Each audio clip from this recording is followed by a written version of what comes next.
lakle Inspector TAYAI Ahan mamaktada Inspector TAYAI tabiri basimu James Saigul jamna taramlok sobolo na iko nona kurumjari Inspector TAYAI khwaidigi sangba solo drama loinena crime di yumpham oiba nungsi nungol imung manung thawdok wathok thawgalon laishu punamak yauraba paring aman ngasigi tangkakta lising amaga chamgaga kumbudraga nipan suba tangkak loinena chathazaraliba tangkak asigina anobada poloida kunthra nipan suba saru chathazaraliba tangkak asengambagi mathang chathazarakpa tangkak aduni mamangi tangkakta adomna tabi bimo amadi gangmaina moskalagi manakta laktuna imung aduda toriba thong sing adu pendaba thongama Amaromda Inspector TAYAI Sindu Mahak ICU digi wakal tharakpadagi wari watai sanakhiba matamda arona thuk khara haidokirami Dhruva amadi ito cheksinabagidama khairakira amadi Inspector TAYAI pawsi Dhruva amadi ito da tamlami editiri Polaini kanai phuno isandu bigi phuno natini hello haibio sir Dhruva haibio anda maraksi khara section amatu lego sir nakoi paw makau hoi phangi kari paw aduga nakoi ani da kari gumba attack to wi yai haibagi thajaba makau kana na nakoi ni khara section laga lero tangai phadraga na police station da laga aikoi ga puna lemina basu yani ko yani da sai shomda ka adum lai khudong chadaba leiragadi madu gi sadum sinase yani da sir kana kari tawjarani aikoi su topom khangda da na sum leijaram thabak leitadana aiga itoga sum onjannadana sum langna sum leiraba thabak pu sum pibini hairadi karino ma thokpadum tawjarasu yani da sir yade adugi nate nakoi da mission tharubudo ai somdane SP na sungang aduga DGP na su madugi ngonda su khara yade adu jection amukta lego nakoi yaudra sadum yani ko hoi adubudi sir Karino nahan mo kidusu matang phabade ko yaujruba sing da sindur dusu mathabakta no maiga palaga tawjabadubu maduni sindurna lik werak wafam sindurna pause sindurna lik weraga hairabawan adu already yamna phanadum pharab janit yaradi kaino moina pamido kadai waidu unasige laon hairaga karam mafamdum ngaijaram lori Nati loisalaga di pulab loisan kim pabjani de adu wafam se sindur na hairak wafam aduga madu kakta nati abung hairi baduga Michael ga hojik thiba khangdriba abung hairi base ekhoina hojik laksan mangamdri madu aita arabdi abung du di rai lai nei dum laksan gani khoi gi sum laiminar mamni na aipet adum kaino CM toruga kolomong kabu gi esu rai lai khangam pura cartoon man bani de sir adu gi rai lai da karino rai lai haris Sir, koi ga dum lai minera mamni na irai lai na dum khange heavy one. Wangang thokpa gai du sang ngang mani hana de dumai ngam dam ne. Kaino lok thungbra kaino du to gu de gi. Karino sa. Mana tori sa. Samaina toru ga dum uwa du nganga bani sir. Amoire. Yamna shikshani ngai wari. Hojik ai koina phangba paw da na koini de khut tharak pa yai haiba paws. Adubu Sindur di hospital da dum play. Sindurna hairiba pawsi kadaidigi lik weragliba pawno haibadudi aikoi su khangma ngamdri aikoina pharaga security ward thamliba mi amana wafam asi matau karamna kadaidigi hairakadoribano haiba wafam sini section ningai wari section C sir ruba wafam asi phagi nati khara section ba pai aduga aina section tombi khoi aduga atai si yumdagi mapan thondra thoibiga langlinga su yumdagi mapan ning thinungai na thondra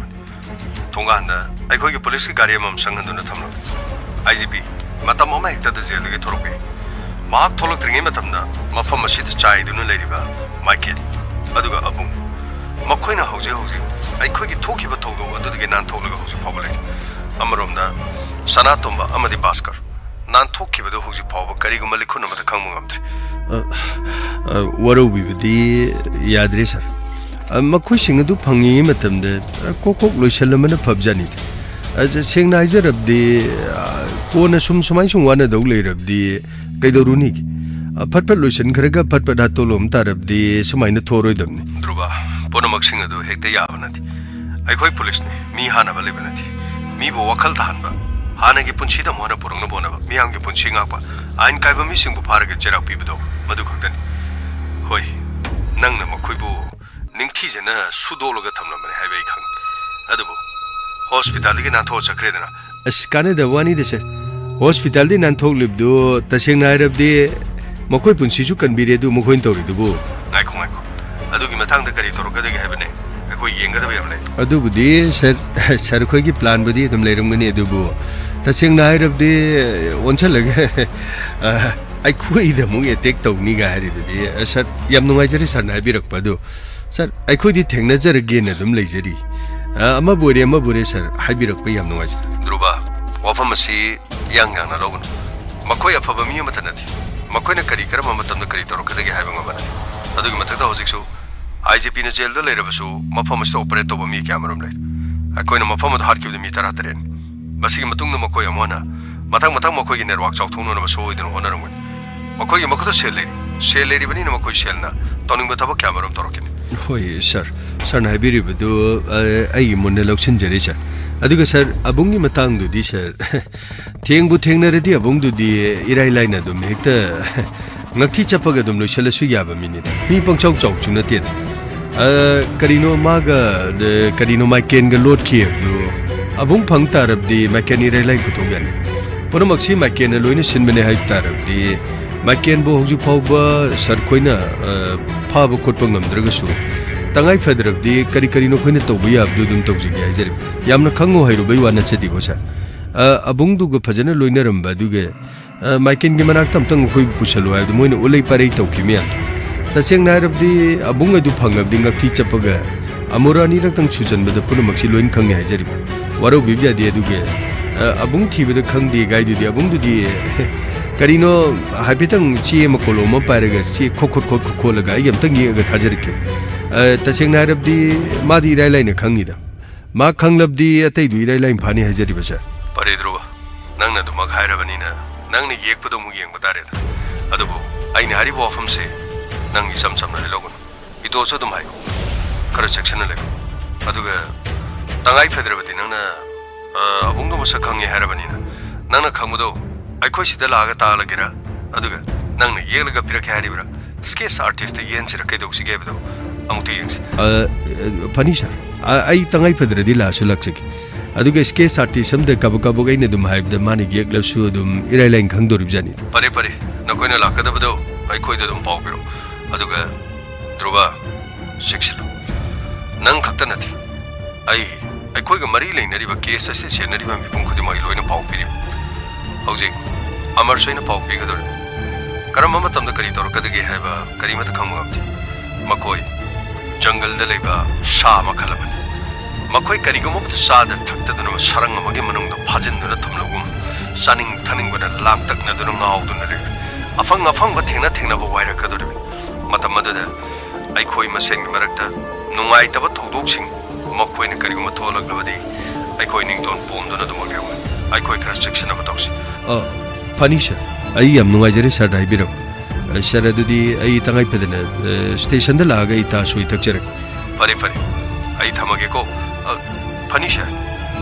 kenu yamo nati phone bo yam kuin wari shani du kamai tu kari no hari du kari do heno ba ade gai shon nati nei khoi leirib si kari no lanbi ne ba kari no ano bo kari no moi phatta bu kangu du gi mi ke no plan yam taw ye ba kari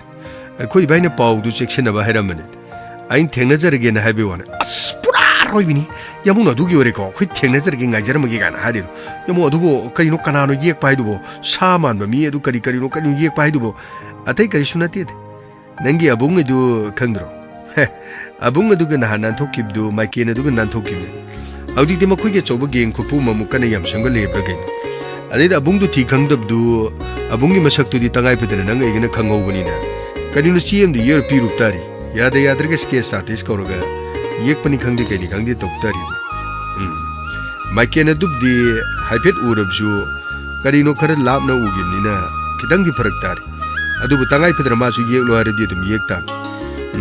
hauju police department na haibde khoi bayu ni yam kan thiri si wani na barak ste khoi da etek tor pu yai sini as pura roi bini sai da oi yamo karino khoi do mo tek toro di amu kamai toni tori nang amu ki ba horo ba tori ja ha nang chuban narin ji pan ki dra poni sei tawoi ba pare jo patr ju khun ngak pa yaw dra ko tar kam na khona dana tor lim ni mi khara du theng na dana ma sirani narani ni ki dana nang na ma dei de kari no na wai ma kha taring di ko pura roi bini yamo sibaji am nagra jani de krai dinu da tamna ne sibaji thara thara ga ne nagra jani kari no hari nang ha na siru ro bra ri ba asa du wane te da kari no film da ga tori di tori di nang wari ji di film da di kaino no mai pala ju kuin sidam ni da wari ge sana da na dum chalu gi ge kholu gi ga loi haim na kadai na punchi da dia sem ki di no mai da thang pan wari cha phom bon de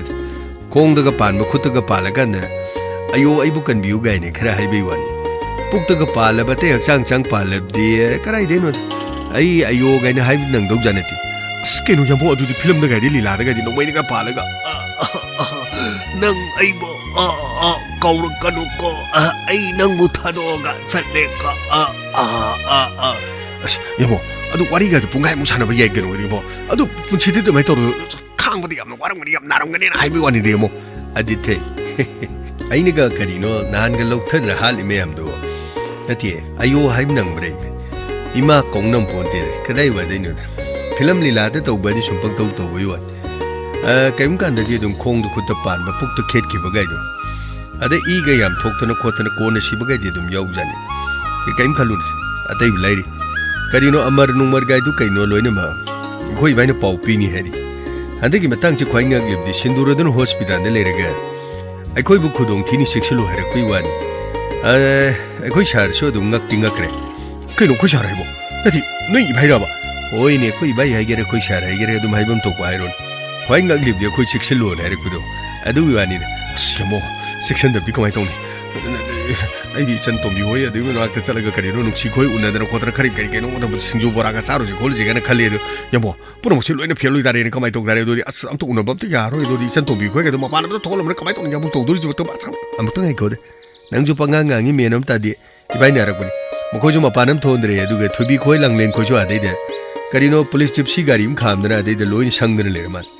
nang gi phat ki dra ba kari no police ki mako gar ma ji bi do tholok tori mak tholok bu de gari no lan chatha ba mahabrat lan hog dori bra ke no men ma nam ta di ai di thengna ra ge hari makoi thengna ra ga pungloi loisan ra ga ngam ba ngam thong na ra kan de ba ko ta sengna re di koi bam lang bam karing khang dre loisan na bam na re ga kaino pura da en thar ga poloi du phajan man khoi phadau ma le da yamo pura roi bini ka ko yamo kari no yek pa khot pa hidur kari no kamai tong police station da du da gari du kari no yamo ai ko ngak tang chat ta bi ara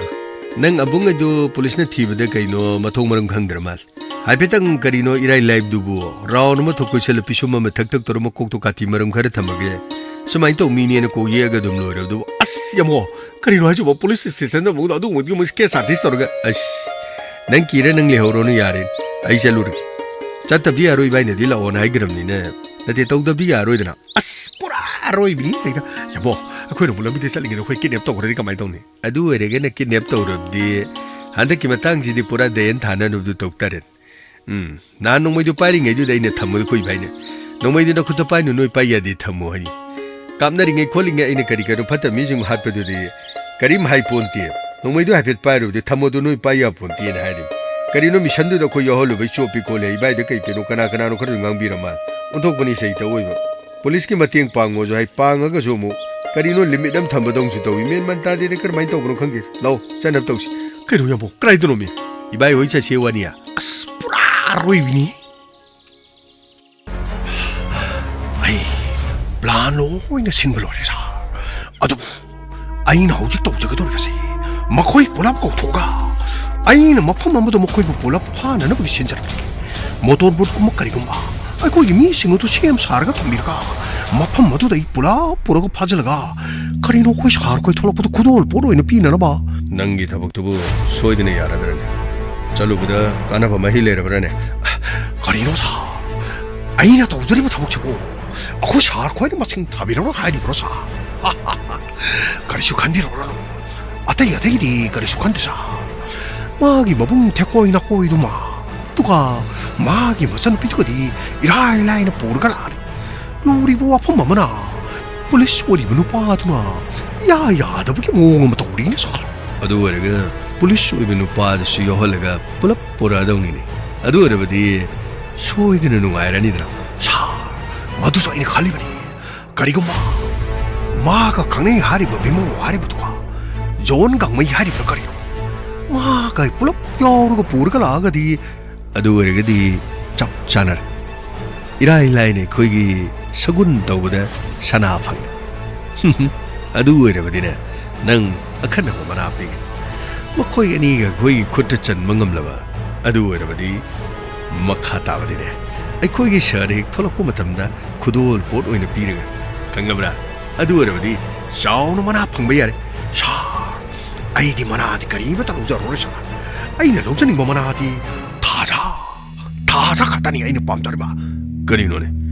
थाजददी मचनुपिने HYBE नत्रो मचनुपिददी नंगना मबुंग सक्तना नुंगसिना लुना तौइ हाइदेने कदाइदा किनोता सा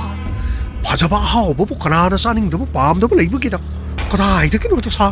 सार उरदी सारबु पांखलक्तनमु मिशनगा लोइना थोके हारक करिनो खांगदिदा सा अबुंग वाराउ बिबियादिगो सा फाजबु फजै हाइबगी वानि सा थीबबु थी हाइबगी वानि सा आइना हाइजत वफमसिदि असेंबा चुम वफम ngakतनि सा अबुंग मतमंगहल पुनमक्ति यानबसिल यारगना मखोइ अनिदसु याउना नबगिदमक सल नंगना सिलिबर प्लान से करम मोंदरो सा आइगी वादिला कोइ पाता कोरोसे याद्रकन करिनो दोमदना त्रकसो करिनो थागा खरांगनमद कोइरोगा करिनो चिंगोंग अमद पुसलगा करिनो के कानमगा आइखोना मोटरबुतको मखोइ फादन पोरकप याबगा लेरगदि सा क्वाइदि नुवाइ हाइबुतो ओइगदोरबनि त सा परे तंगाइ फदबसिंगद नंग लोइना पोरो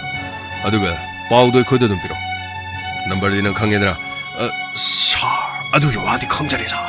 अदुबु थबकसिंगसु ओइना होरबतो सा सेल खरदि तिंगदब खरसु लेदि खरसु तिंगरे सा अदुबु सा पुनमसिंगसा मसी ओइना होनबदा आइना फिबु मसी आइलाइना लाखिबदि नथि सा ओइने पुनमसिंगदु नंग तौरो तंगाइ फदबसिंगदो योंगसे सिकोनरदे यारे सा सिबु लेरगदि मथांग मथांग अदुम तौजरगे सा बावसे दुम मथांग मथांग पिजरागा आइ हौजिगिदि ननाउ ससरुनब तौजरगे पुनमसिंगसे माइ पाक्सरगे सा खुरुमजरी सा बाय तौरी जों थबकति माइ पाक्त्रि अमुक्तुबा नंगना ललांगिदो ओइ मफम चादनने अखोइ सोमनब सिलकयारो अदुगा आई अमुक सेननब तौरदे फबो ओइरोको सार करिबो तो वाबिरो सा ननाउ सले सा तौरीबो मोंग मतौजिगे करिगुम्बा मखोइ मरी दुगी मनंगदा पुलिस अनीदि यारुक्लबदि कुमैदि तानिसा अदुबो थबक सियेंबा तारे हौजिक मक्किदि मागे थबकसिना मिशन छि माइ पाकदोरिबा पाकलोइ तोरिब्रा कुना तौ धर्मेंद्रन ओ हेलो तौ धर्मेंद्र करी लेरे वफम से पुलिस ने यामना कन्ना इंगोंदा मो टॉर्चर तौबा होरिनि खरा सेक्शन दबे यारो आइगे सतोक चसिन द खरा दिथिंग बलेगदोरि पुनमक्सिंग से मुक्तंग पावम तंग पिरमगे न तौ अदुगा इंगोंदा पाव पिरकप मतमदि खंबिरिको नंबर सिनतना तोपा आई लोइना खंजरे अदुबु पावक्सिबु करिनो रंगना हंद सिदला आमदुबु अखोगी मफंग लोइ खंग्रजालो ए अदु मगादि करिबद खंगे तौबददि खरा खुरुसेनले आइना सलिबदु चिंजिलोमदु सलिदु केदोबनो हाइदने इंगोंदा तखलगा आइने सिंग चावबदु nga फाबे येंगलोबनी हाइबे अदुबु करिसु थोइने चिंगनबदि लेखिद्रा अदु बाइगी नाक्ता लागलिबसे करिगुम चिंगनब खरदि लेरमगद्रा हाइबदि खाले खरा सेक्शन नै ताव खोइना मदु थबक तो पांगथोनो होनबिरो हंदकी मतंगसी थबक अमा पांगथोबसे यारे मिशन अमु खक्ति चक्र अदुबु आई पाउदु सोदन पिजरगे वफम अमनै दाव सोमदा सना थोमगा भास्करगना करिनो इताउगी मनाक्तु इने लेजनिंगी सोमना खनि यूनिट नम सेमगा यूनिट तुगी कमांडर ओइने लेब तल्ली हाइदना मकोइने हाइरगलिबसिना करिनो जिक तौगदोरिबसि इताउ धर्मेंद्र करिगिनो मकोइनिना इबु अयाम मतमना आइगा लेनेनबगे कुतान दांखलबि मरमसे करिगुम मरम अमा लेरब्रा हाइबसिंग अबफा अदुबु अमोरसु चटख्रिबा मिशन अस्ते करिगुम माइ पालक तारगदि मदुगी मिशन अदु द मखोइनि याउना नबगी दमक सेम सान्स अदुगा आई इताउ द पुरम लोकेशन सिंगबदु आई सोइदना थारंग होनजर अदुगी इताउ सु पुलिस न क्वेश्चन सिनरी हाबनि नि ताउ कितंग दि सेक्शन सिको मदुगी दि करिसु कनबिरुनदा Paredudi, I Baskar Sanato Magado Isham San and Magazine. Makwini Marol Lan sending in a carino. Police Kitcha Sharuba, Hospital Lily, no Chalibraganum Tori. Dog, Cardi Sixens. I quickly Mineramba, Police Makuchalubami, Masana Police Kimishangam, Sangan. I quite Cardi Six and the Via.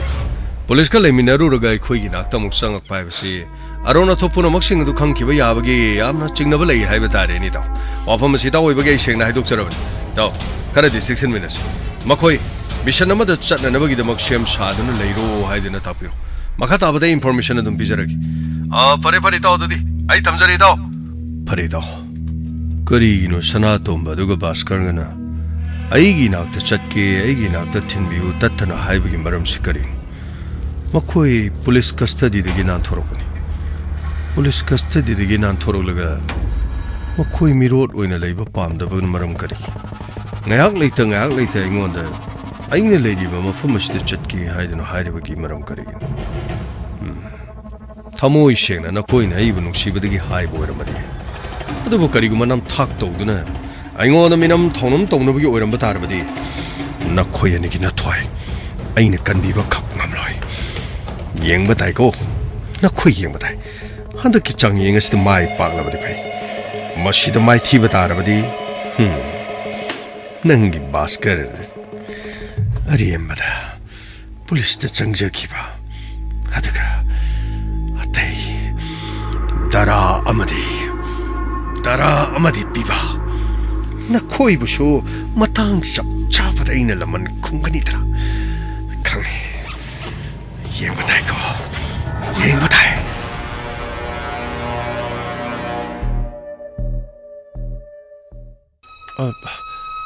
The Kainomta Hayeva Kaidoragi Karino Nangshu Mapamasi the Bimoga Gangmagalama the Tengaramanina Aisha Tenazet Mapamasi the Masakangdaba Maxi Sangakuse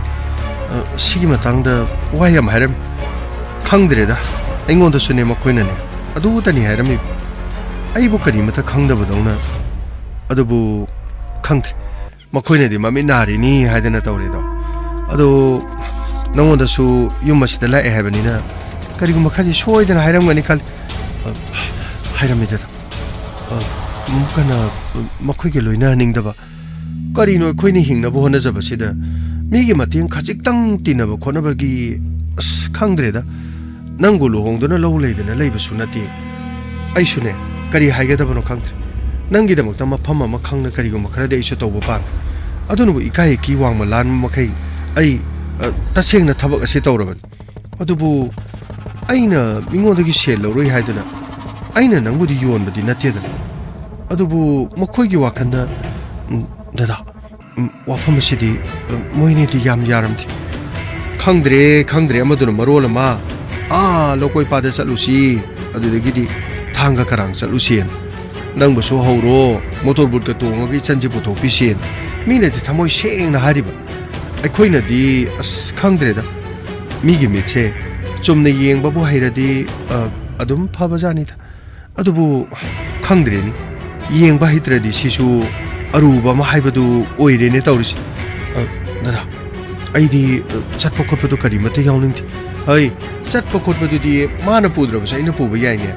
The Koi Pada Chalaga, Adagit Hanga Karang, the Motorboat Katung, the Chatpadu. Nangina mitunu udrabasu nakutuna loktak imagi ising laijadu motorbut tono tono nakuna sokningdro adubudi aishu sokning adubu chatpa khongchat asida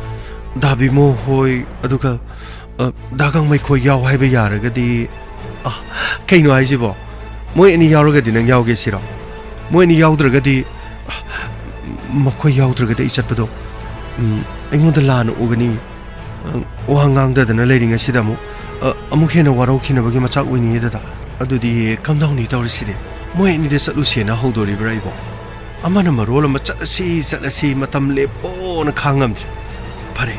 I hold out to Nian Lucky.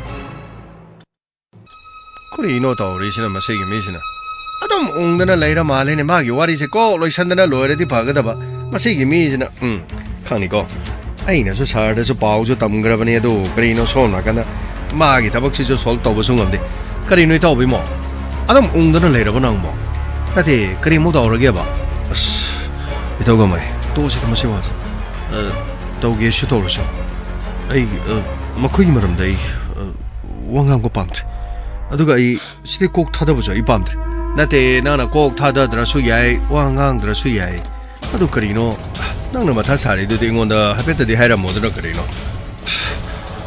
ꯇꯣꯛꯁꯤꯗ ꯃꯁꯤꯒꯤ ꯃꯇꯥꯡꯗ ꯑꯩ ꯋꯥ ꯉꯥꯡꯅꯕ ꯑꯩ ꯀꯩꯁꯨ ꯄꯥꯝꯗ꯭ꯔꯦꯗ ꯑꯁ ꯌꯥꯔꯦ ꯀꯩꯗꯧꯕꯒꯦ ꯅꯪꯁꯨ ꯀꯔꯤꯅꯣ ꯑꯩꯅ ꯁꯥꯔꯗꯁꯨ ꯋꯥꯔꯤꯗꯣ ꯑꯩꯅ ꯁꯥꯕ ꯍꯧꯈ꯭ꯔꯕꯅꯤ ꯀꯔꯤꯅꯣ ꯁꯥꯔꯅ ꯀꯃꯥꯏꯅ ꯇꯧꯔꯦ ꯍꯥꯏꯔ ꯀꯥꯟꯗ ꯑꯁ ꯌꯥꯁꯅꯥꯍꯧꯔꯦ ꯀꯔꯤꯅꯣ ꯅꯨꯄꯥ ꯁꯨꯃꯥꯏꯅ ꯇꯧꯔꯒ ꯁꯝꯀꯛ ꯀꯛꯄ ꯅꯨꯄꯥ ꯑꯃ ꯂꯩꯔꯝꯃꯦ ꯑꯗꯨꯒ ꯀꯔꯤꯅꯣ ꯃꯈꯣꯏꯅ ꯁꯦꯟ ꯈꯔ ꯊꯥꯗꯕꯒꯤꯅꯤ ꯈꯣꯠꯄꯒꯤꯅꯤ ꯅꯨꯄꯥꯗꯨꯁꯨ ꯑꯩꯈꯣꯏ ꯂꯥꯛꯄꯗꯒꯤ ꯄꯨꯔꯞ ꯆꯠꯈ꯭ꯔꯦ ꯈꯣꯠꯈ꯭ꯔꯦꯅ ꯍꯥꯏꯅꯕꯗꯒꯤ ꯀꯔꯤꯅꯣ ꯅꯠꯇꯦ ꯅꯪꯒꯤ ꯀꯔꯤꯅꯣ ꯃꯨꯁꯀꯂꯥꯗꯁꯨ ꯈꯔ ꯋꯥꯔꯤꯡ ꯇꯧꯔꯕꯅꯦ ꯁꯥꯔꯒꯁꯨ ꯋꯥꯔꯤ ꯁꯥꯟꯅꯔꯕꯅꯤ ꯁꯥꯔꯒꯁꯨ ꯃꯨꯁꯀꯂꯥꯒꯁꯨ ꯁꯣꯏꯗꯅ ꯋꯥꯔꯤ ꯁꯥꯟꯅꯔꯕꯅꯦ ꯍꯥꯏꯕꯒꯤ ꯋꯥꯅꯤꯗ ꯀꯔꯤꯅꯣ ꯅꯪꯁꯨ ꯈꯔꯗꯤ ꯍꯦꯟꯃꯟꯈ꯭ꯔꯦ ꯄꯨꯛꯅꯤꯡ ꯋꯥꯈꯜꯗꯨ ꯈꯤꯇꯪ ꯐꯥꯊꯗ꯭ꯔꯗꯤ ꯀꯔꯤꯅꯣ ꯅꯪꯕꯨ ꯑꯉꯥꯡ ꯃꯆꯥꯗꯧꯅ ꯀꯔꯤꯅꯣ ꯈꯪꯗꯦ ꯑꯁꯤꯕꯨ ꯑꯗꯨꯝ ꯁꯥꯎꯐꯝ ꯊꯣꯛꯇꯕꯁꯦ ꯑꯗꯨꯝ ꯁꯥꯎꯅꯔꯒ ꯂꯩ ꯅꯠꯇꯦ ꯅꯪꯕꯨ ꯊꯥꯖꯕꯕꯨꯅ ꯑꯗꯨꯝ ꯃꯤꯔꯥꯏꯕ ꯉꯝꯃꯗ꯭ꯔꯣ ꯅꯪꯕꯣ ꯑꯩ ꯃꯥꯕꯨ ꯃꯤꯔꯥꯏꯒꯦ ꯍꯥꯏꯕꯒꯤ ꯅꯠꯇꯦ ꯑꯗꯨ ꯃꯈꯣꯏꯅ ꯇꯧꯔꯤ ꯃꯑꯣꯡꯗꯣ ꯑꯩ ꯌꯥꯝ ꯌꯥꯅꯤꯡꯗꯦ ꯑꯗꯨꯒ ꯑꯃꯨꯛ ꯍꯧꯖꯤꯛꯄꯨ ꯅꯨꯄꯥꯅꯦꯅ ꯁꯛꯇꯥꯗꯨꯒ ꯇꯧꯔꯒ ꯃꯈꯣꯏ ꯊꯥꯡꯒ ꯈꯔꯥꯡꯒ ꯀꯣꯏꯕ ꯆꯠꯂꯨꯁꯤ ꯃꯗꯨ ꯈꯛꯇ ꯅꯠꯇꯦ ꯀꯗꯥꯏꯗꯅꯣ ꯀꯣꯏꯕ ꯆꯠꯂꯨꯁꯤ ꯑꯗꯨꯒ ꯑꯩ ꯌꯥꯎꯔꯒꯗꯤ ꯆꯠꯀꯅꯤ ꯑꯩ ꯌꯥꯎꯗ꯭ꯔꯒꯗꯤ ꯆꯠꯂꯨꯁꯤꯅꯤ ꯑꯩꯅ ꯍꯥꯏꯕꯅ ꯃꯈꯣꯏꯒ ꯀꯩꯗꯧꯕꯩ ꯀꯣꯏꯕ ꯆꯠꯇꯣꯏꯅꯣ ꯁꯤꯅꯤ ꯑꯗꯨꯕꯨ ꯃꯨꯁꯀꯂꯥꯅ ꯋꯥꯐꯝꯁꯤ ꯀꯣꯏꯔꯨꯁꯤ ꯍꯥꯏꯗꯅ ꯍꯧꯗꯣꯔꯛꯄꯅꯤ ꯑꯗꯨꯒ ꯑꯩꯈꯣꯏ ꯌꯥꯎꯅ ꯑꯃꯨꯛ ꯆꯠꯁꯤ ꯍꯥꯏꯕ ꯋꯥꯐꯝꯁꯤ ꯍꯥꯏꯔꯤ ꯍꯥꯏꯗꯅ ꯑꯩꯉꯣꯟꯗ ꯊꯥꯖꯅ ꯇꯝꯂꯛꯂꯤꯕꯅꯤ ꯑꯁ ꯑꯗꯨ ꯑꯣꯏꯔꯗꯤ ꯌꯥꯝꯅ ꯐꯕ ꯋꯥꯅꯤ ꯀꯔꯤꯅꯣꯅꯦ ꯀꯣꯏꯕ ꯆꯠꯄꯗꯨ ꯀꯔꯤꯅೋ ꯑꯩꯁꯨ ꯌꯥꯎꯔ ꯂꯣꯏꯔꯦ ꯅꯪꯁꯨ ꯌꯥꯎꯔ ꯂꯣꯏꯔꯦ ꯀꯩꯅꯣ ꯃꯣꯏꯒꯁꯨ ꯄꯨꯂꯞ ꯆꯠꯂꯅꯤ ꯅꯨꯄꯥꯗꯨꯁꯨ ꯀꯔꯤꯅꯣ ꯀꯅꯥꯅꯣ ꯍꯥꯏꯕꯗꯨ ꯅꯨꯃꯤꯠꯇꯨꯃꯗꯤ ꯀꯔꯤꯅꯣ ꯀꯨꯝꯍꯩ ꯑꯣꯏꯅ ꯐꯖꯅ ꯌꯦꯡꯕ ꯇꯥꯔꯦꯗꯅ ꯃꯥꯅ ꯄꯥꯝꯃꯤꯁꯤ ꯀꯔꯤꯅೋ ꯃꯥꯅ ꯄꯥꯝꯃꯤꯁꯤ ꯀꯔꯤꯅꯣ ꯍꯥꯏꯕꯗꯨ ꯑꯩꯈꯣꯏꯅ ꯂꯣꯏꯅ ꯈꯪꯗꯣꯛꯄꯤꯔꯒ ꯂꯣꯏꯔꯦ ꯑꯗꯨꯒꯤ ꯃꯇꯨꯡꯗꯒꯤꯗꯤ ꯀꯔꯤꯅೋ ꯌꯥꯗ꯭ꯔꯒ ꯏꯁꯤꯡ ꯃꯅꯨꯡꯗ ꯀꯔꯤꯅೋ ꯕꯣꯔꯥ ꯑꯃꯗ ꯅꯨꯡ ꯑꯆꯧꯕ ꯑꯃ ꯍꯥꯞꯄ ꯃꯉꯛꯇ ꯊꯧꯔꯤ ꯊꯨꯖꯜꯂꯒ ꯀꯩꯅꯣ ꯇꯨꯔꯦꯟꯗ ꯊꯣꯛꯅ ꯊꯥꯗꯔꯝꯃꯒ ꯂꯣꯏꯔꯦ ꯀꯩꯅꯣ ꯃꯅꯨꯡꯗ ꯆꯤꯛꯇꯣꯛ ꯇꯧꯔꯒ ꯑꯗꯨꯝ ꯂꯩꯖꯍꯧꯔꯅꯤ ꯀꯔꯤꯅꯣ ꯑꯗꯨꯒ ꯃꯇꯨꯡꯗꯒꯤꯗꯤ ꯀꯔꯤꯅꯣ 이라이 라이브 와니다 낭나 마두기다 모두 고 이사 사리도보 누피 거리네나 마시데기 낭나 그리노 아스 앙앙 그리 소르 강자다버도 아두 마민 우자다버도 그냥 아두가 참 많아봐 하우나데다 낭지는 바로 올라마바 그리노 생브라 징데 빵브라 빵데 그리노 강데 아두기다 목타부 아스 닝돈 봄드나 좀 타오드나 레 야레세 아두기 마땅도 오라데 토스 그이노노 하지보 나티 호지기 누파 saktaduga torgo kuibisabta kuimung yauche hariraba as karino ne yauksangadabani ne sarige yaba lauraga lore no makatang karino koiba khotba karino habede chatla lore karino akoi jo adai as gening hola le torgo koi saga lore sarga su karino koi ada loktak tna tor sakrido az karino du isai du nungai ne phajana dum saga yar is kari daure harino no phadok ta khuju koiru basu yai karino as yare de to ai saring dis karino dorga nang chatba talaga ai chalo hariro karino इसा नुपीदो संगबोय करिबो चतबदि यादो मादेदा नंगसो खंदने यंगो ओजे नुपादुगा मुगु कोइबो चकरो मुस्कलादो मु थकना तुरियन थादाबिरा मोदु इसा नुपुरो चखदि कमाय दाउनि नाथि नंग खंदने यंगने कइनो हाइसिबो मखुइनो दु तोगदरनि कनाना खंनि मी दुदि पैसा थादारिबा मयाम दुदु करिनो मतलब अमा लेबगि नत्रो माना पैसा थादादना खोतना तौरिदि इमुंग मनुंग दुदन पी मसा मसक फजबा म लेरे नाथि थाजदो करिनो खचितंग ममित उजदबगि होतबगि वानी masakla kaino yengmuda pura baladagi balani kaino malido as karino nangju khandani yengmuda nangni chanupi bo mirai bra karino ba tawi ko aina hari sine muno khando khalo sache hara gadi karino ibani haur ko kok chakra lore ibani yauri bu karino no padana kari daudori ge hauda horga mamai du karino pishu tilaga dum phujalaga dum thamma yabadu matu manau tawgidra matu manau tawda tish dum tinni yabadu ai khangre ai tokpham ma khangre 이몽 모두도 마통마름 강대는 오빠 뭐 부슬라가 아두가 뭐 쿠이기 뭐 붕드는 머로라마 시대이다 오피스 복 한다 뭐 개юм도 상납네 타마가 발랄 항절에 아두가 뭐 발랄 항거든지 마나 또르도 거리노 염 모두도 부슬라가 아두가 뭐 쿠이기 가리 똥똥드나 어이네 도 가리 똥똥드라 서 퍼거도 또 보면 암도 난 이게 여러디 가래드는 거리노 아스 거리노 관계 그나노 아두 가리 토를 랑데 거리노 네 드로보게 조가라 그래 거리노 아시는 뭐 거리 떨어잖아 라오 사실로 아직 거기 잘나 그 너무 하락 또 말래로 사실 어떻게 더게 능 잘라모시 아이 막등네 호기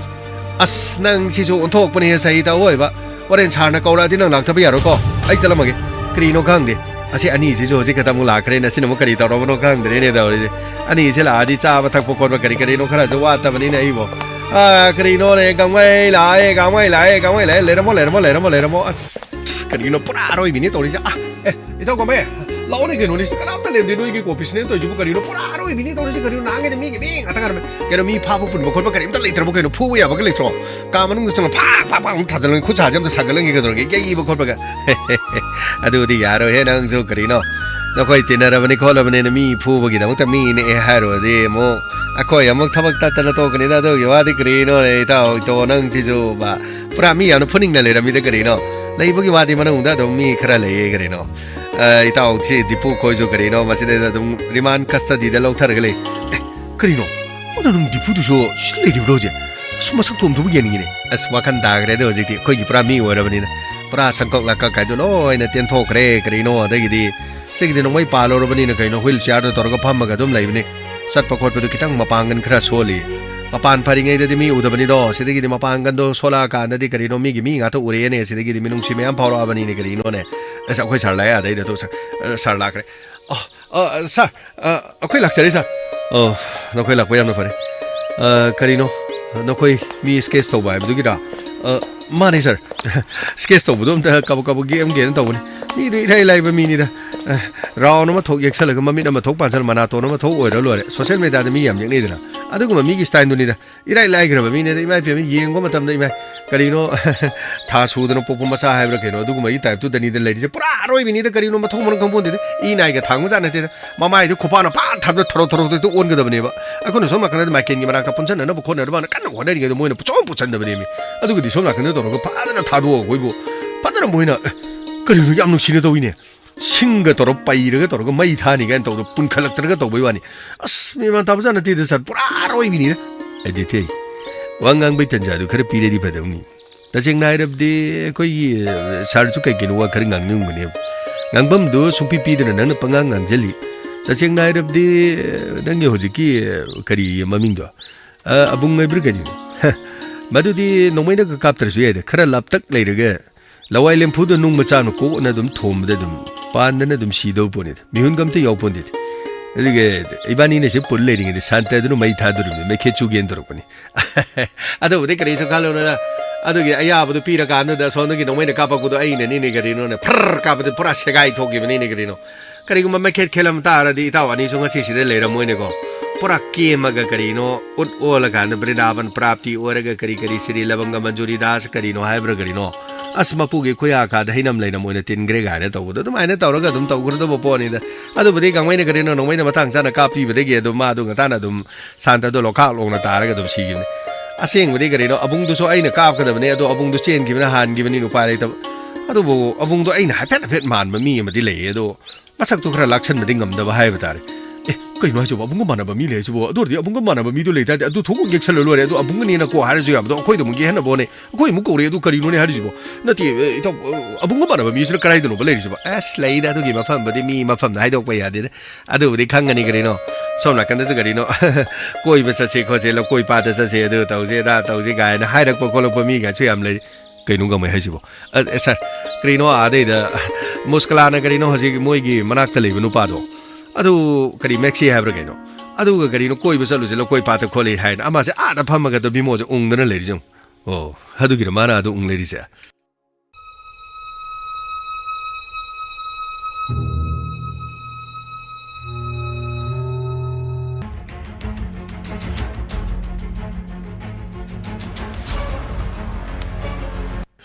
mane sir asigi damak tani mana ung na dom taw dun lai je nong chanung siba kana na de nung siroi kari no as isanu bi do mamit ude hai bagi wan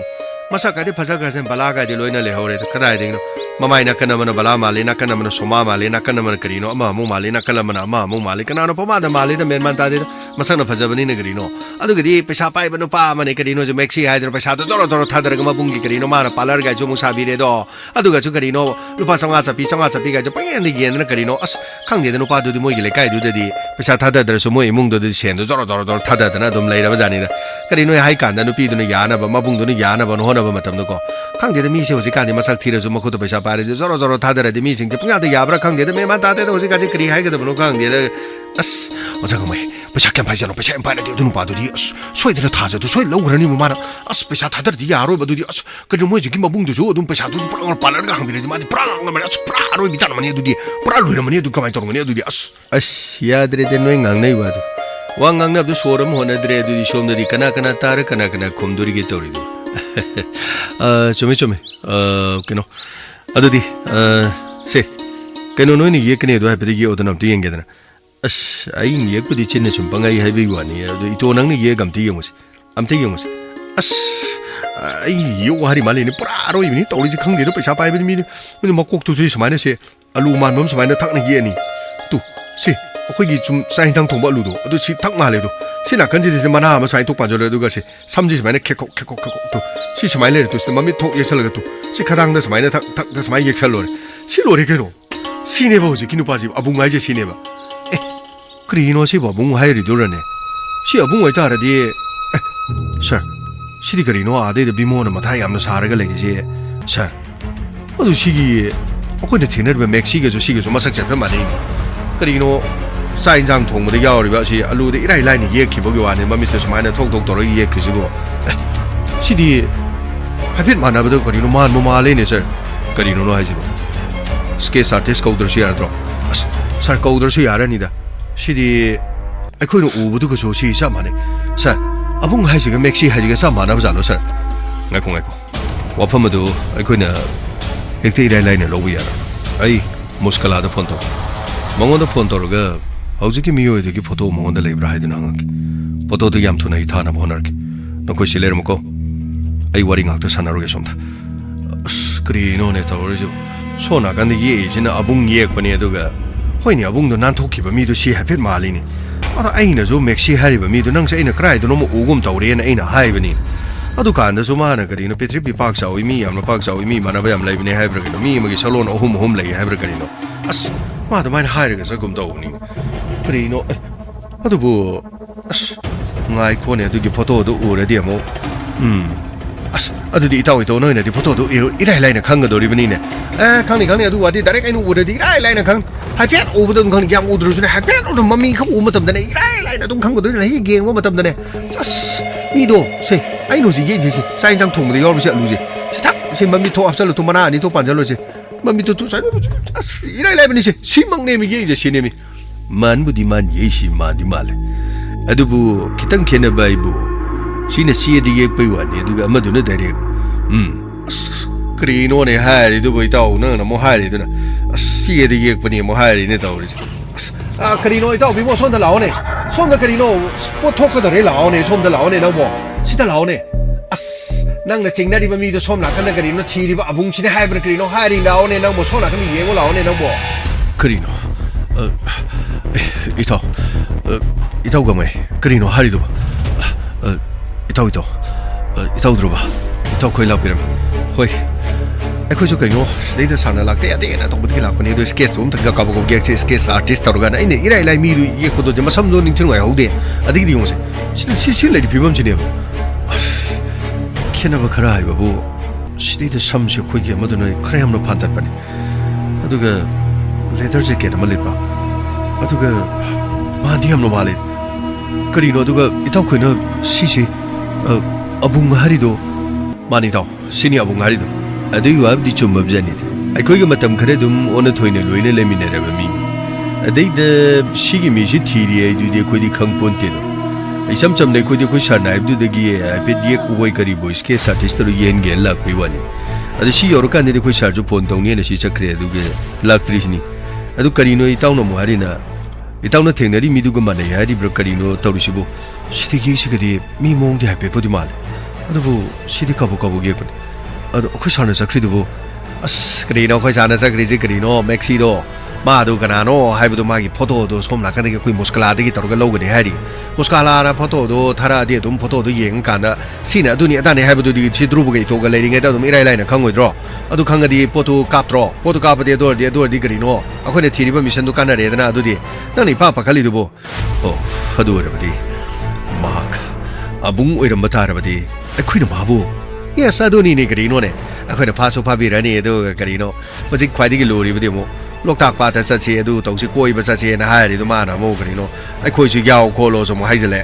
ꯑꯃꯔꯣꯝꯗ ꯑꯃꯨꯛ ꯀꯔꯤꯅꯣ ꯁꯣꯝ ꯅꯥꯀꯟꯗ ꯀꯣꯏꯕꯁꯨ ꯃꯣꯏꯅ ꯑꯃꯨꯛ ꯄꯨꯗꯅ ꯑꯃꯨꯛ ꯆꯠ ꯂꯩꯔꯝꯗꯅ ꯑꯃꯨꯛ ꯀꯨꯝꯍꯩ ꯇꯥꯒꯗꯧꯔꯤꯕ꯭ꯔꯥ ꯈꯪꯗꯦꯗ ꯇꯧꯔꯤꯁꯦ ꯑꯩꯈꯣꯏ ꯁꯥꯔꯁꯨ ꯀꯔꯤꯅೋ ꯄꯥꯎꯗꯣ ꯂꯧꯕꯗ ꯌꯥꯝꯅ ꯀꯨꯏꯅ ꯆꯪꯈ꯭ꯔꯦꯅꯦ ꯀꯔꯤꯅꯣ ꯂꯥꯛꯑꯦ ꯑꯩꯈꯣꯏ ꯁꯥꯔꯁꯨ ꯑꯥꯗ ꯂꯥꯛꯑꯦ ꯀꯔꯤ ꯍꯥꯏꯔꯛꯀꯗꯧꯔꯤꯕꯖꯥꯠꯅꯣ ꯐꯣꯇꯣ ꯊꯥꯔꯛꯑꯖꯥꯠꯂ ꯑꯃꯨꯛꯇ ꯌꯦꯡꯁꯤꯀꯣ ꯀꯔꯤꯅꯣ ꯁꯥꯔ ꯌꯥꯝꯅ ꯀꯨꯏꯕꯤꯈ꯭ꯔꯦꯗ ꯁꯥꯔ ꯀꯨꯏꯕꯒꯤ ꯋꯥ ꯅꯠꯇꯦ ꯃꯨꯁꯀꯂꯥꯗꯨ ꯃꯍꯥꯛ ꯆꯠꯊꯣꯛꯑꯒ ꯂꯩꯔꯝꯃꯦ ꯀꯔꯤ ꯍꯥꯏꯕ ꯁꯥꯔ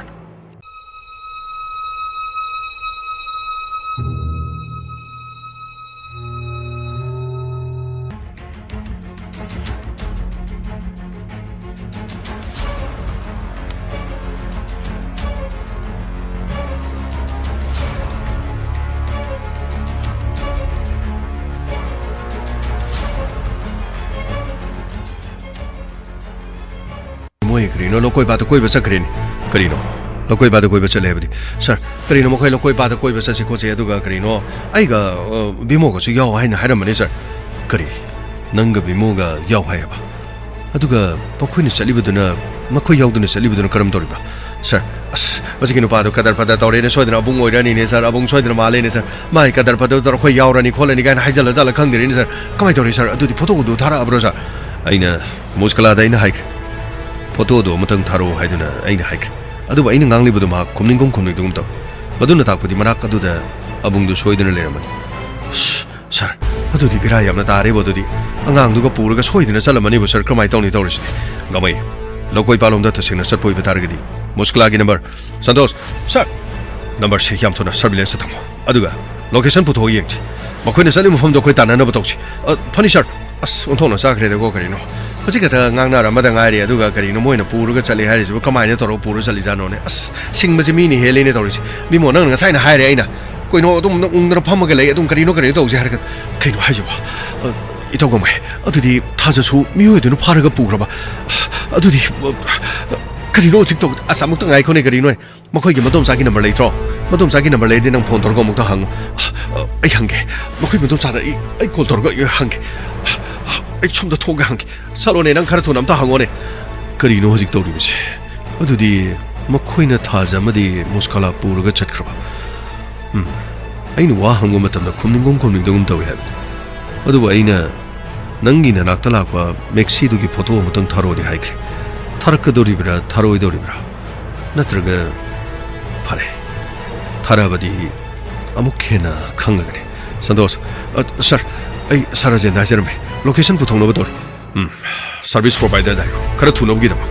tangai phadra bade koi mapam si thado ga channa na batawsi karino tawri jo ibo akhoi lakpaga tawri ji mapa ji bo chakloi channa re sir kari tawri drobo ga to na koi ngaktang mapam si leram akhoi mapam adu da amutung chatta yaro dor tangai phadana koi makhoi ge khongol li da yaro dor haujiga da pawsi mathang lakpa de lokoi pa ta chani haiba paw masum laksale adu mathakta abung amadi mexi makhoi ni amakhaktra aduga makhoi ni si tonga tongan mar dui wa bi se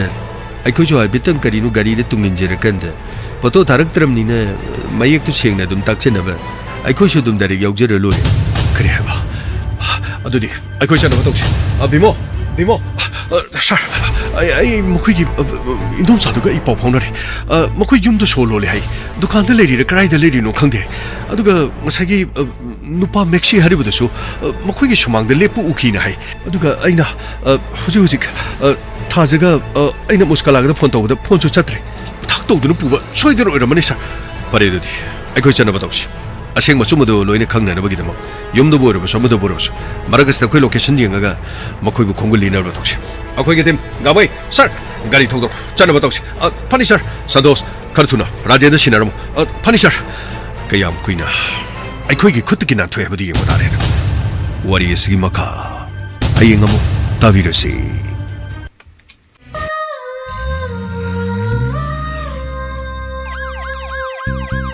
lakle Inspector tayai lakle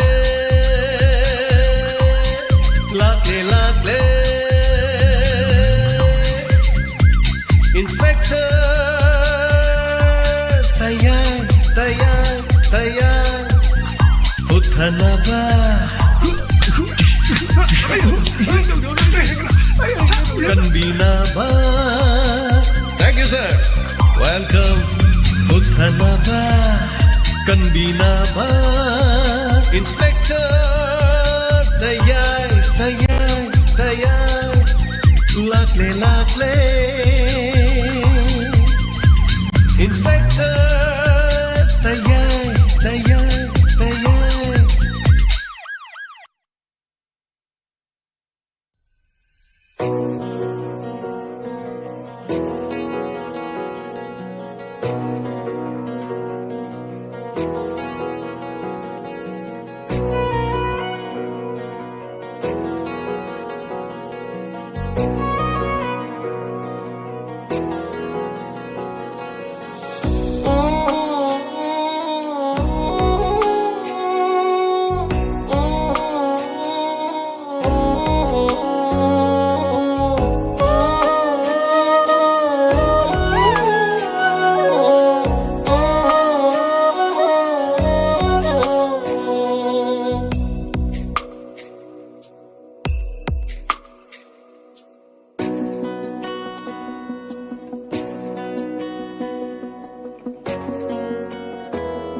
Hanana Tagachari and Sigi Inspector Tayai Lishing Amaga Chamaga Umadraga Nipan Suba Tangkak Lissing Ama Chatruk Subadaba Kongjang Noma Nomagi Sangsilal Sanazariba Angambagi Tangkaki Lushilak Paparinda Poloida Yang na Sangsilak Hanana Tagachari and Sigi Tangkaka Sida Yabi Rivasing Comment 6 in the comment Pibirak Livasing Amani Patok Sabagi Tanzada Logzaki Sanzarbam Tombishana Tagachari Wari Fazi Kangazari Tapre Sorokabam Bibim Sa Tagachari Rina Hidam Tagachari Dina Chandra Kesham Tagachari Loinana Ngobi Debi Ma Ngobis Tagachari Sagol Mandagi Hanana Mem Chobi Ngangom Tagachari Ngasi Inspector TAYAI POLOIDA Sige Tangkak Fazina Tapirakpa Ranabir Wang came Tagachari Sigi Takasi Yobirakpa the Genduina Tagachari Zajanta Kumar Wari Fazagina Tapirakpa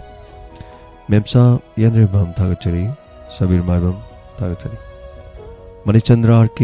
Manishana RK Tagachari Thank you so much Aduga Yungkaibam Helen Tagachari Ngasi episode Fazagina Tapirakpa Zala Ishram Rada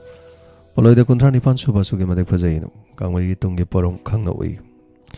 Ito Drubaga Talo Fazakina Tapire Tagachari Technical go problem Kraitare Asagi Sanazering in the Marak Toki Koshi I Sanabaho Horoga Tazalak Penedona Somnak and the Soiba Mayogi Vadagi Technical problem Haitare Dono Sanaring it upon Mafazana Tokre Minute Tara upon Matoki Adonalam Nergadi Sanaribasi Minute Manga Matara Amators Kitang Santo Mayavani Haitare Adobo Tight Yamosalaki Marakta Tasalaki Anyway Adobo Soidanabadum Sigedum Tozakre Wari Paringda Pagrida Padrida Karigumam di Samam Novam Delay on the Wari Sig Paring Lotion and Navagi Tankagama de la Sangsele Abungi Tankagama Haitare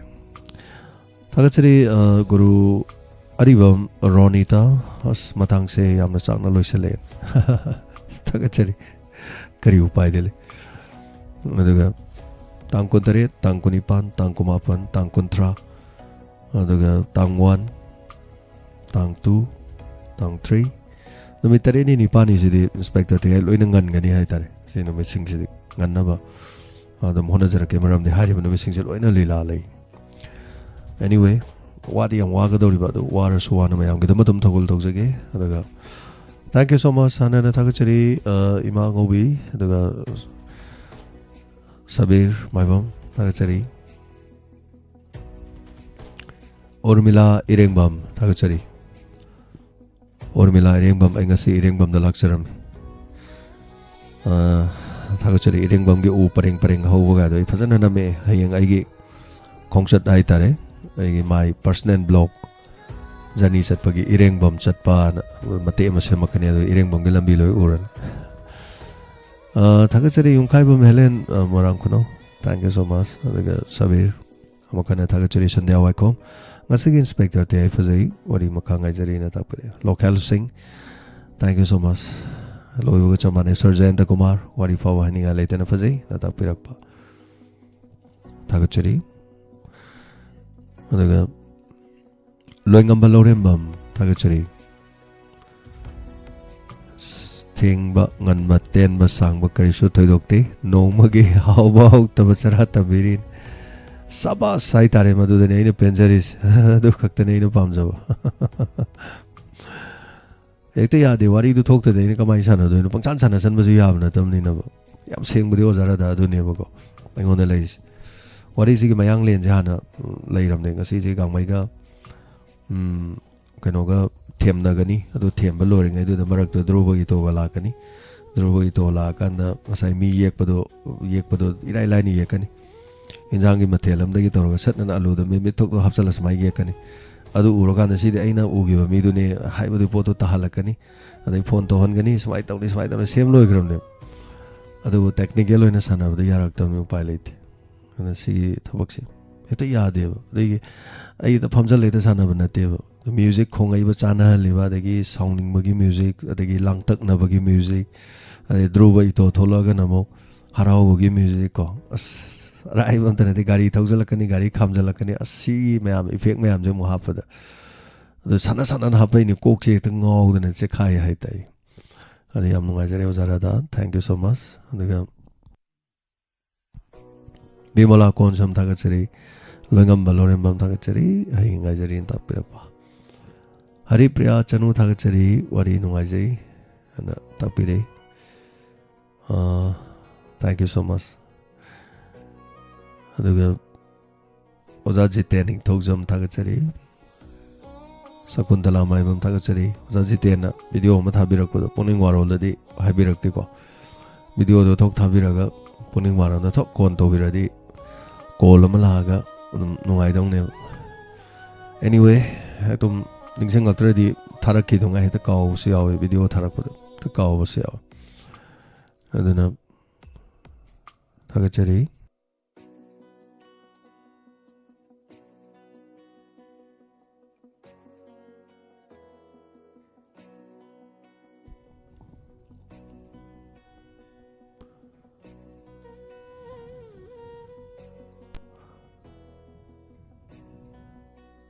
ꯄ꯭ꯔꯃꯣꯅꯥꯎꯔꯦꯝ ꯊꯥꯒꯠꯆꯔꯤ ꯄ꯭ꯔꯃꯣꯅꯥꯎꯔꯦꯝ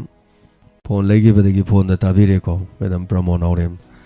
ꯃꯦꯁꯦꯖꯀꯁꯨ ꯏꯔꯦ ꯑꯗꯨꯅ ꯔꯦꯗꯤꯑꯣꯗ ꯐꯥꯗꯦ ꯈꯣꯠꯇꯦ ꯇꯧꯗꯧ ꯁꯔꯨꯛꯄꯨꯗꯤ ꯐꯣꯟꯗ ꯂꯣꯏ ꯇꯥꯝ ꯐꯔꯦ ꯑꯗꯨ ꯇꯥꯔꯦ ꯀꯣꯛꯁꯨ ꯁꯥꯗ꯭ꯔꯦ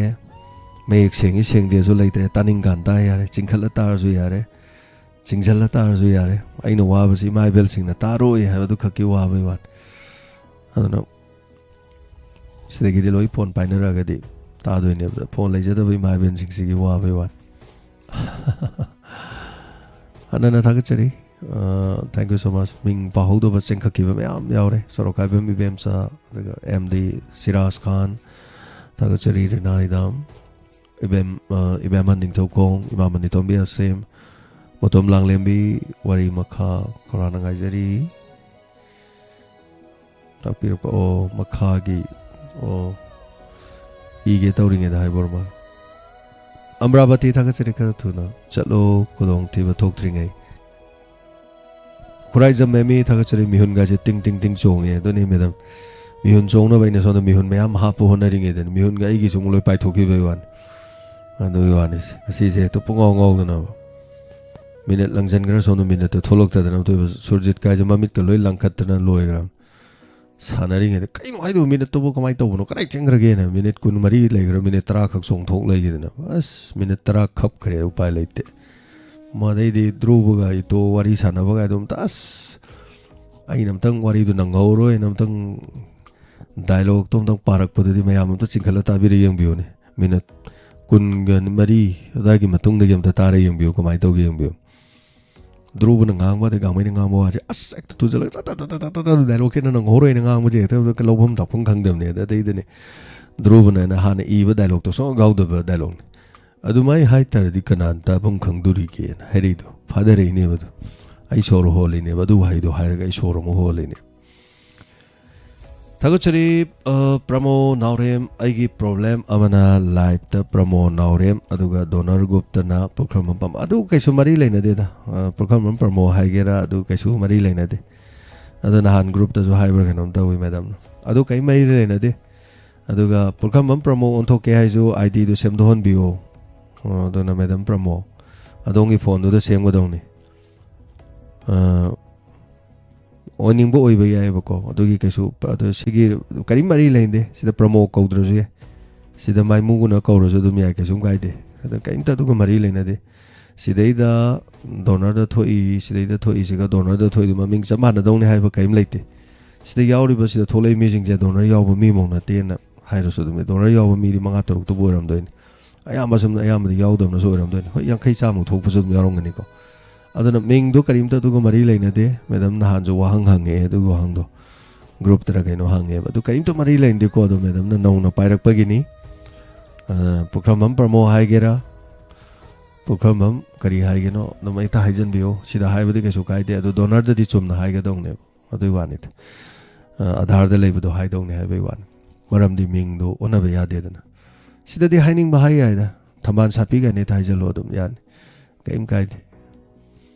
ꯑꯗꯨ ꯇꯧꯕꯕꯨꯗꯤ ꯏꯁꯥꯒꯤ ꯃꯤꯡꯗ ꯁꯨꯝ ꯂꯩꯕꯗꯤ ꯄ꯭ꯔꯃꯣ ꯀꯧꯔꯤꯗꯨ ꯆꯞ ꯆꯥꯔꯦ ꯌꯥꯔꯦ ꯑꯗꯨ ꯃꯤꯡ ꯑꯣꯏꯍꯟꯒꯦ ꯍꯥꯏꯔꯒꯅ ꯑꯉꯥꯡꯗꯨꯗ IDꯗꯨ ꯁꯦꯝꯗꯣꯛꯍꯟꯕꯤꯌꯨ ꯏꯔꯥꯏ ꯂꯥꯏꯕꯅꯤꯀꯣ ꯃꯦꯗꯥꯝꯅ ꯍꯩꯖꯗꯕꯩꯅꯤ ꯌꯥꯔꯅꯤꯀꯣ madam Tiken Amom Tagachari, sir, Waranganiko. Samnoina Sanabadinate, Adana Aina Hizabata. I support Haraga laning of Inspector Teagazi, Sana, Roin hiding a sign, you say Karataramaga, the Fazabazava saying Mangatara Piraga, Isai Taragi saying Tara Piraga, Fazabazava Wahikara Hiraga Mayanga, Sadu say the Taminasi, Edu Toxia, da Toxi Ganico, Miratagi Tabal like the TV Nangimamon Minoka and Togness. Legend do Tangjalakba, do Dovadato and Dono, saying Kadori say Karatarama put Mutaki. Adonative.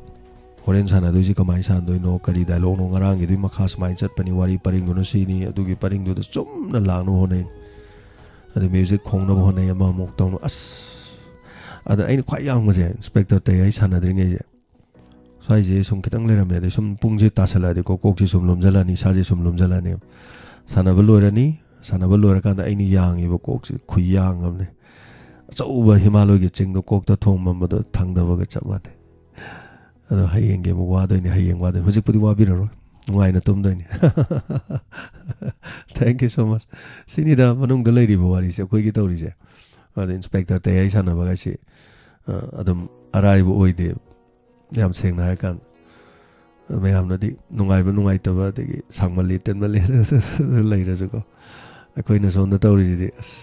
Ravirani, I thought. I'm saying I can't go. Thank you so much, ma'am. Say, Makongera to go, Tamin and about the Facebook live delivery was saying Tagachari, Facebook, Edimio, Mangale, comment a Makopi Vira May, am Noizere. You know, which in Akam, buying up with a Magidam. Tagachari to the Indira like Kuram, follower Moibira May, Manakaino, Ana Bikahida, became a follower, Ubira May, Tagachari, follower, and if hung let him. Thank you so much, follower. Lak ohum yok salakadore followers who had their engagement the laktara mathoy le rasuko yam nungare. Thank you so much.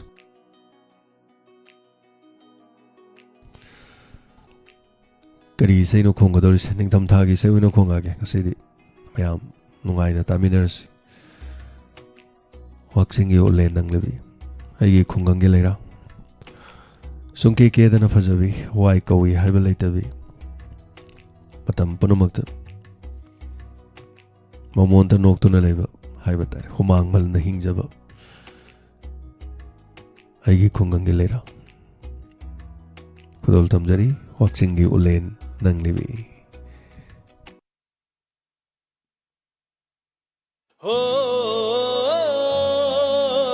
La la la la la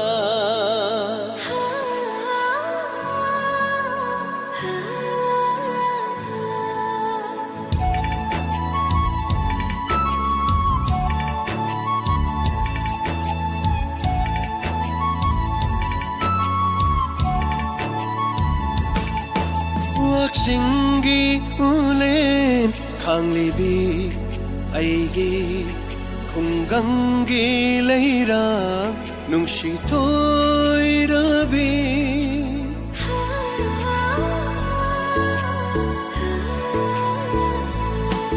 Waxingi ulen kanglibi aigi kungangi leira nungshi toirabi yenglure urure mafam kodingda leite nangumbi jamjara bining tibi leite nangumbi jamjara bining tibi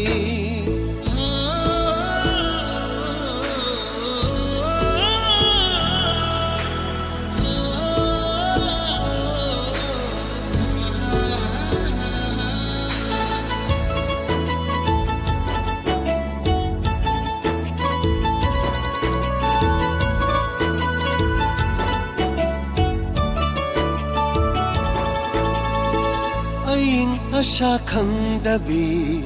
awa anathdabi momonok charaga penjabini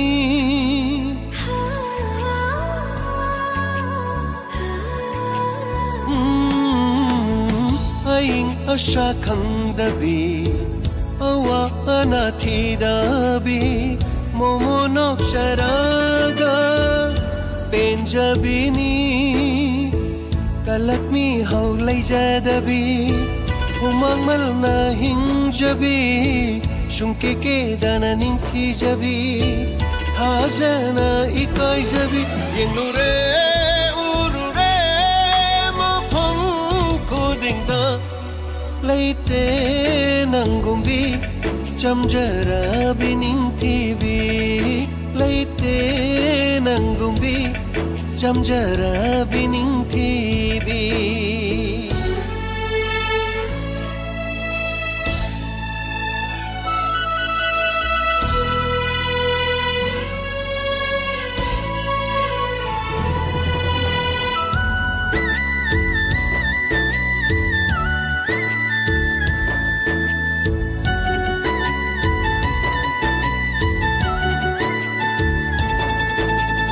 aigidi thawaigi thawai oiribi nangtani aigidi unsigi oijage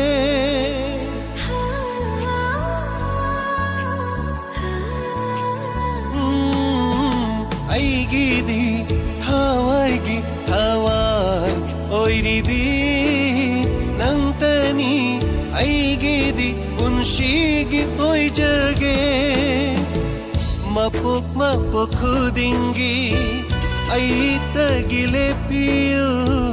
chamjarabi aigi kungangi chanu yenure urure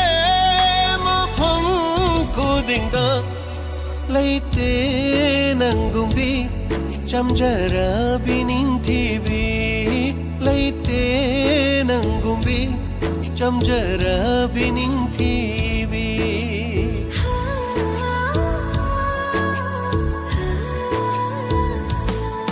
waksingi ule khami bi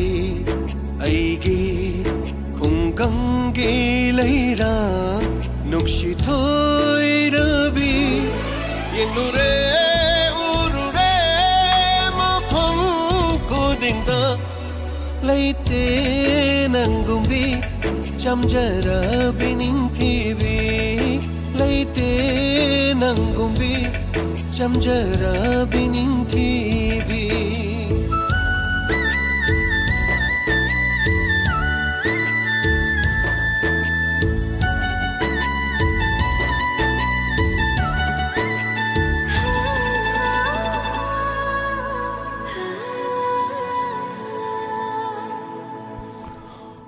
Tagachari hanana Thengba fawada tabiriba sing asigi thoromda saruk yapiriba sing Sandok chariba thorom ase 90.0 megahertz na landok chariba WAHONG radio gi thorom tabiriba sing Asigi thoromda yobiriba sing haniga laitena tagachari ming paja udruba sing sunga pigani madam Binodini khomram tagachari thorom yobirak paros mani yedrema Tagachari Radhamani Guru Mayum Tagachari Ibem Chani Tawjam Wari Tana Tana Uiri Habragan Umzohai Tum Tumno Uibiri San Sana Hakam Saled Kisukai Digo Ui was it idum Uiri A koi mi oivana tumdagi base mano khoi tumba je da khanghode hai tare ne ai kamai tumgi ge je tak tar sum uiram badagi phone ga pai badu mai da phone ga dup na tar khangma ja hoiden mai da phone tha badu na badu ado khut na pai ga sum phone je mu thamma ga tumma ge na tumba je no pha bane kai no ma sum ola ga sum tumma ma de phone da pai ga khut na phamung da hen do thamma ga makha da phone ko da na ta base masing khang amaroi hai tai mayam so dum tarang gani ko khoi jo dum tai ado hoje kan ai khar sing phone da taman da mapan yom kai re adana khut hen dok ma pa da chokri tham me aduga phi amon ma thup pa thara tham me kai ba lor kan sing ai da tablet ko ma tham ga tablet to da wari ko ma tha pau ko ma tha ba intis da manga do na som lai thok ra na tar ga tum yam seng na di mai ma samai na ngalam ba do put mut pa cha ma ne tum mi a kind of siba makalam ni haitare haksang jo heartbeat to smile maganda tak na tor tuman mga me ba koi haksang siba su sama ne he ga mai tor kana kak har kana lep ke doini siba di am live jana is ni hana siru ba na tam ni khang mu di khang de ana ne kari no siba ji na ba ne hai kana kai no nang siru ro rai du bo do looking asai wari do ni ning sing hai haitare anyway thank you so much me da bem chana hai ko do khang no no ning ak ba haitare ada yam nuai jare phaba yai phabo oi minera si mayam ngak tang tomam dai da nok se na tawbani aduna phone ta de nam thai bi ne phone ta da mi yaw re mo phone so de na ne pai ram ba prup na ta ba je ta bari da ta ram da anyway phone kai da na phone bi phone lai ba da bi sam ting aduna phaba yai phabo oi minera si ngasi gi di matang asi da lotion ja ba ge ya ba da luxury aduga Sandokchariba radio gi matang program solution jaraga su Diamond TV gi di makhata na do mak sandok sakhi gani sagachari parama puhana na matam khara matung na haiba tare ko gi program se gi smai to matung na isai dum tharaga thamba nongan bawa thara thamba ma channel ma su mayang wi dum khudol tam no bona jarake sagachari afabai afabo iminasi maleba ki dam leminasi koi punna hingminasi Nuksi sana na maga. Malay bang na yai fari, sana le bang na yai fari. Puna mapu kurum jari.